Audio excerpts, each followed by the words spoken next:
Hello, Florida Live. How y'all doing? It's been a minute since I've been on here to do another Legacy Changer interview, and I'm super excited to have Andrea Archer or Andy. Yes, And ma'am. she is with Mountain Safety. She's their marketing director, and she is our Legacy Changer today. So she's going to tell us a little bit about the services that she offers. And even if you're not in Colorado Springs, it's okay because she has contacts all over the country to help you get your home safe. So tell us a little bit about what you do. Thanks for being here, Great. actually. I appreciate it. Me. So we do home fire safety education. Mhm. We teach folks how to be safe from fire in their home. We offer an array of products to help that. The main part of our mission is education and teaching folks how to be safe from fire in their home. Yeah, we were talking the other day, and I said, well, I have all these fire extinguishers. I have smoke alarms everywhere. And you said, well, with fire extinguishers, yeah, With the fire extinguishers, what people don't realize that most fires happen between 11 p.m. and 7 a.m.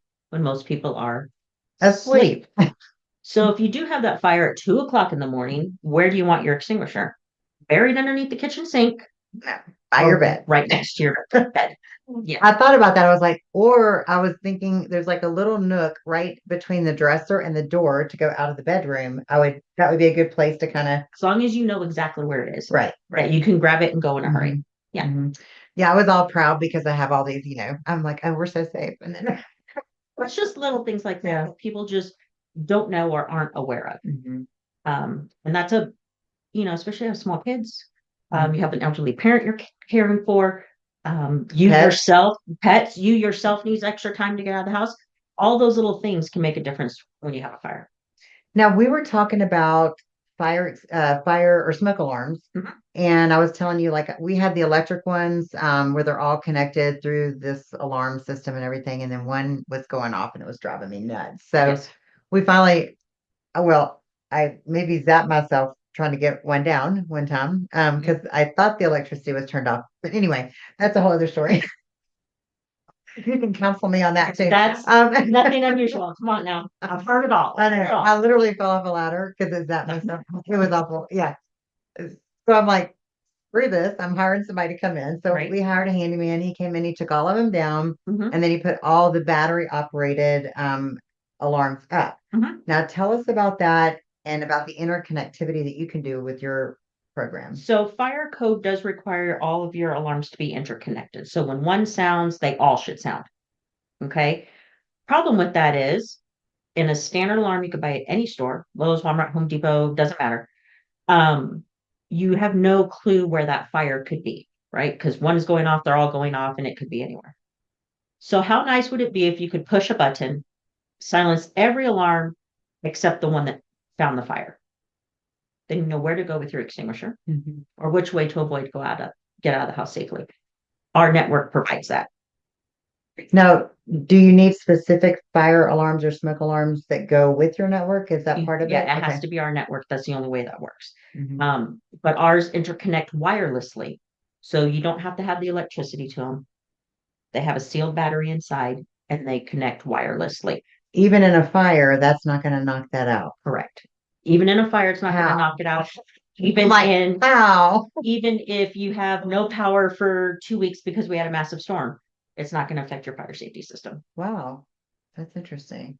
Pretty I'm sure cool. there's some crazy science behind it that I'll Yeah. never understand, Yeah, but let me tell you, the guys that invented our network and that service it and that keep coming out with all our new products are former NASA engineers. So when I talk to them, like they're way up here, and I'm like, they don't understand any of the words that are coming out of your mouth. Can you like dumb it down, like way down? So yeah. yeah, One of the other things that you shared with me was just having a good emergency preparedness safety kit at yes, your home or in your yes, car. yes, You actually brought me one. I So did. can we just go through it real quick and Sure. So kind the of, kit's pretty cool. It's pretty cute. It has a and hundred. thank you, by the way. This is a gift. I'm so excited. It has 180 pieces. Everything is in a pouch. I'm gonna have this in my car. Yeah. It's gonna, yeah, And all the great. pouches are labeled so you know what's in them. So you don't have to dig through them to find your bandages Mhm. or to find your antibiotic ointment or your CPR barrier mask or Trauma pad. You want to be able to get that yeah, real fast. Yeah. what your emergency poncho, whatever it is that you need, you can find them super quickly. Even there were like the things like if your car breaks down, like the Yeah, light there's a, stick and there's an accident auto report guide and a call 911 emergency flag, all kinds of good stuff in there. yeah. for you to So use. so it's always good to have one of these in your car, in your home for sure. Maybe even you probably have a more robust one for the home. I do have a little Yeah. bigger one. Yeah. I keep this one in my RV. Yeah. I've gone hiking with my niece. We throw it in the backpack because it's light. Yeah, it is light. So it's good. It's just a good thing to have because you never know. So number one tip for people with small kids. Know your evacuation plan. Have your meeting spot outside. I cannot stress how important it is to have a meeting spot and make it be outside the front of the home. Rally point. I mean, Mhm. across the street in the neighbor's drive, the tree on the corner, whatever it may be, just out front of the home, not in the backyard, out front of the home. Mhm. If you get outside and not everybody is there, do not go back. More people die going back in. Don't do it. And I know that's hard to say. I'm a mom, I'm a grandma, and I get it. It's hard to not do Mhm. that. That's my biggest tip. Know your rally point, know your exits, practice your fire drills, just like the kids do at school. Mhm. Do it at home. Push your alarm at 2 o'clock in the morning to see what your kids will do.